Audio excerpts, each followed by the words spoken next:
শান্তিতে বাঁচতে চাও আর কবরের আযাব থেকে যদি গ্রেফতার না হতে চাও, সকলে মন প্রাণ দিয়ে বাপ মাকে খেদমত করব, বলুন ইনশাআল্লাহ, বলুন ইনশাআল্লাহ।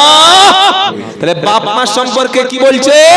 ইম্মা ইয়াবলুগান্না ইনদাকাল কিবারা আহাদুহুমা আও কিলাহুমা, তোমার আব্বা অথবা মা দুজনের মধ্যে একজন অথবা দুজন যদি আর ইনকাম করতে পারে না, আর সংসারে কাজ করতে পারে না, বাপ বৃদ্ধ হয়ে গেছে অথবা মা প্যারালাইসিস হয়ে গেছে, এমন সময় ওই অসহায় বৃদ্ধ অবস্থায় তুমি যেন তাদের ধমক দিও না, তুমি তাদের কষ্ট দিও না, তোমার ব্যবহারে তোমার মা উফিওয়ালা তানগারহুমা, তোমার ব্যবহারে তোমার আব্বা এবং মা আল্লাহ এই শব্দটুকু যেন বলে না, ওয়ালা তানগারহুমা, ধমক দিও না, ওয়া কুল্লাহুমা কাওলান কারীমা, সম্মানজনক কথা বলো, কারণ তোমার বাপ আর তোমার মা তোমার জন্য বড়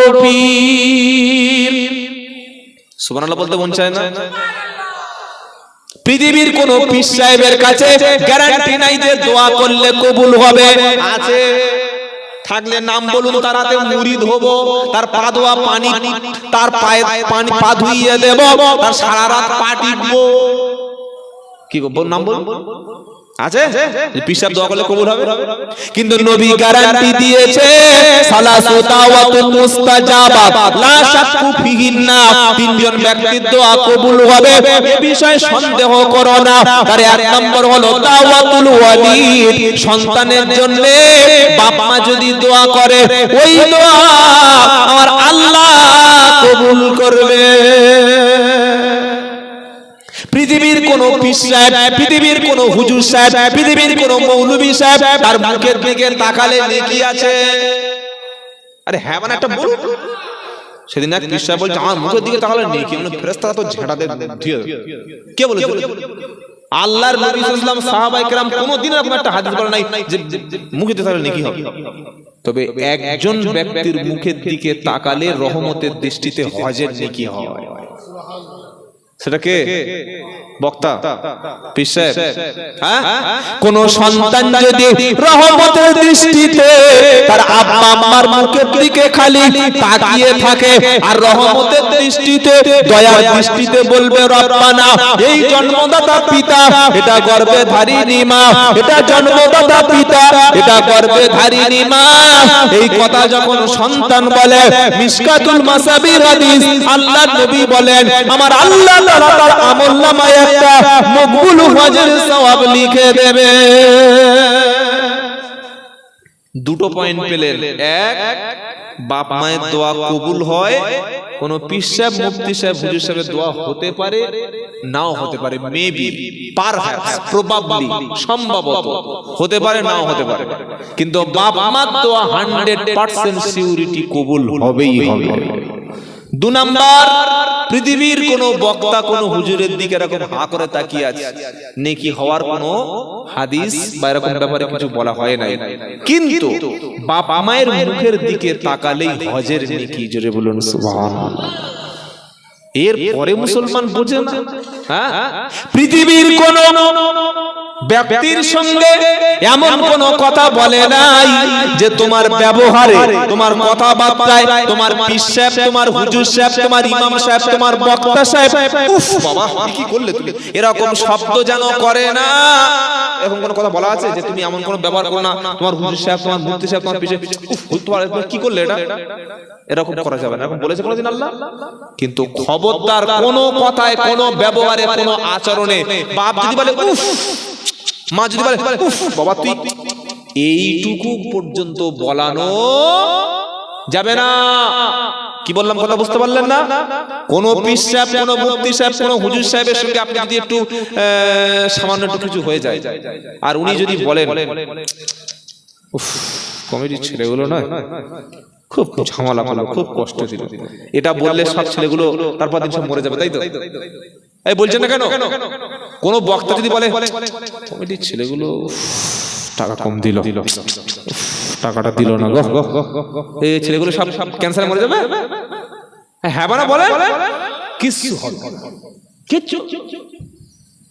আর আমরা ভয় দেখাই বদদোয়া করে দেবো, ঘোড়ার ঠ্যাং হবে, কিচ্ছু হবে না, তুই বদদোয়া করে দেবো। টাকা ছাড়া যে জল সরকারের সঙ্গে বদদোয়া করলো তার বদদোয়া নেই, কবুল হবে। কি বুঝলেন বাবাজিরা, আল্লাহ ভাই। কিন্তু একজনের ব্যাপারে এই কথা আল্লাহ কোরআনে বলে দিয়েছে, কে? তারা কারা? তারা কারা? ইম্মা ইয়াবলুগান্না ইনদাকাল কিবারা আহাদুহুমা আও কিলাহুমা ফালা তাকুল লাহুমা উফ। সূরা বনী ইসরাঈল 23 নম্বর আয়াত। তোমার আব্বা এবং আম্মা তারা যদি বৃদ্ধ হয়ে যায়, তারা যদি বিছানায় পড়ে যায়, তুমি সন্তান, তুমি ছেলে, তুমি মেয়ে, এমন কোন কথা, এমন কোন কাজ, এমন কোন ব্যবহার তোমার আব্বা আম্মার সাথে করো না যেন তোমার আব্বা আম্মা উফ এই শব্দটুকু যেন না বলে। ওয়ালা তানহারহুমা, তুমি ধমক দিও না।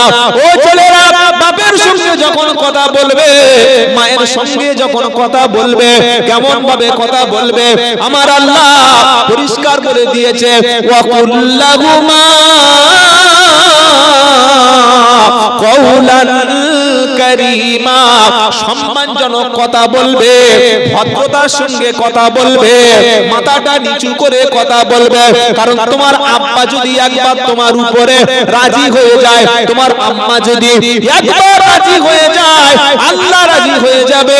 আল্লাহ রাজি হয়ে গেলে আল্লাহর আরশ, আল্লাহর জান্নাত তোমার জন্য ওয়াজিব হবে।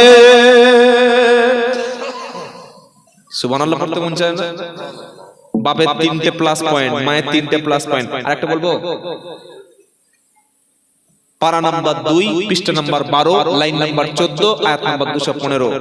সরাসরি প্রশ্ন করছে নবীকে সাহাবায়ে কেরাম, হে আল্লাহর রাসূল, আমরা যখন খাওয়াবো, পড়াবো, ব্যয় করব, টাকা খরচ করব, প্রথমে কোন পীর সাহেবের দেব, কোন হুজুর সাহেবের দেব, কোন মুফতি সাহেবের ডাকবো, কার পিছনে প্রথম খরচ করব? নবীকে জিজ্ঞাসা করা হলো, উত্তর কে দিয়েছেন? আচ্ছা, আমার কথা যেগুলো বলছি বুঝতে পারছেন? নবীকে প্রশ্ন করছে আমাদের টাকাটা, সম্পদটা, খাবারটা যখন খরচ করব, ব্যয় করব, প্রথমে কার পিছনে? সঙ্গে সঙ্গে আল্লাহ উত্তর দিচ্ছে কি, ইয়াসআলুনাকা মাযা ইনফিকুন,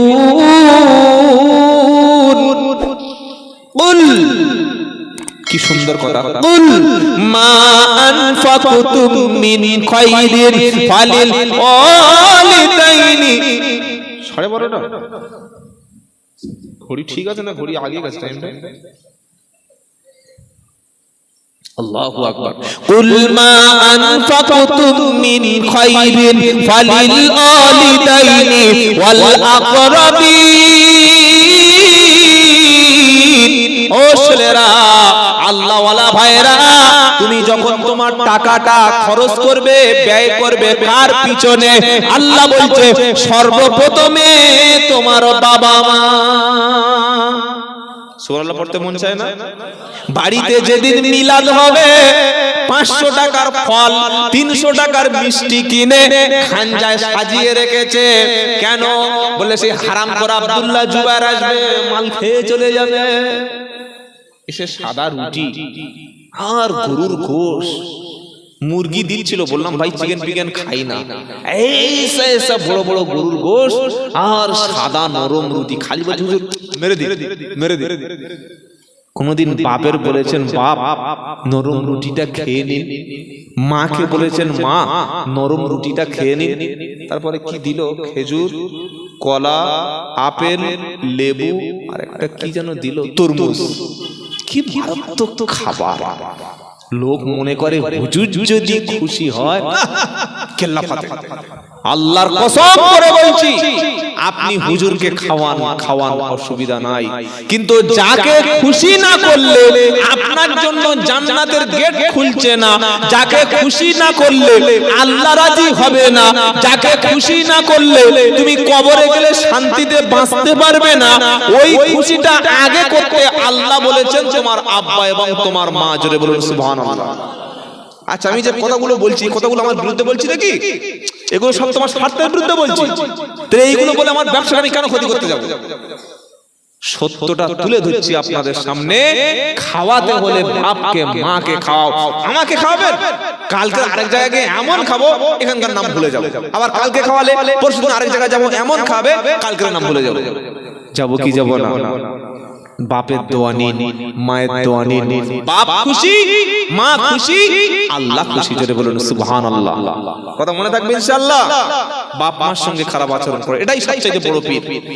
আপনি যদি আজকে আমার সঙ্গে জলসা করে চলে যাওয়ার পর কাল রাত 12টার সময় হঠাৎ অসুস্থ হয়ে যান, কমিটি ছেলেরা ফোন করেছে, ও আব্দুল্লাহ জুবাইর ভাই। কি ভাই?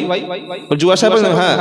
ওই যে ছেলেটা আপনাদের টাকা দিল না? হ্যাঁ। বললে ও ছেলেটা হঠাৎ এই স্ট্রোক হয়েছে। ইন্না লিল্লাহ, আল্লাহ ক্ষমা করে দিন। এর বেশি কিছু বলবো? এই বলবো আমি কি আসবো? আসবো না।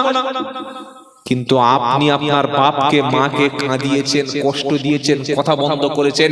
হঠাৎ যদি আপনার কিছু হয়ে যায় আর বাপ মা অনেক দূরে আছে, 200-300 মিটার দূরে, বাপ মা যখন জানতে পারলো ছেলেটা অসুস্থ, হার্ট অ্যাটাক হয়ে গেছে, ছেলেটা কঠিন রোগে আক্রান্ত হয়ে গেছে, বাপ ছেলে বাপের ঘর থেকে বার করে দিয়েছে বউয়ের কথা শুনে, ওই বাপ রাত 12টার সময় ছুটে আসবে কি আসবে না? এসে বলছে বৌমা ছেলে কই? বৌমা তো বাবার সঙ্গে কথা বলে না। এখনকার বউ বাবার সাথে কথা বলে? এই এখনকার বৌমারা মায়ের সাথে কথা বলে? ইশারা করছে। গিয়েছে, কি বলছে, বাবা তোমার যে এত কষ্ট হচ্ছে আমার তো বললে না। আল্লাহ, আমার ছেলেটাকে তুমি হেফাজত করো, আমার হায়াত থেকে আমার ছেলের হায়াত দিয়ে দাও। জোরে বলুন সুবহানাল্লাহ। এটা বলে কি বলে না? এটা বলে কি বলে না? তাহলে পীর কে? এ বাবা হ্যালো, এই যে এখানে কি হচ্ছে? জলসা যদি দু জায়গা হয় তাহলে তো আর এখানে হবে না, এক জায়গায় হবে। কি বুঝলেন?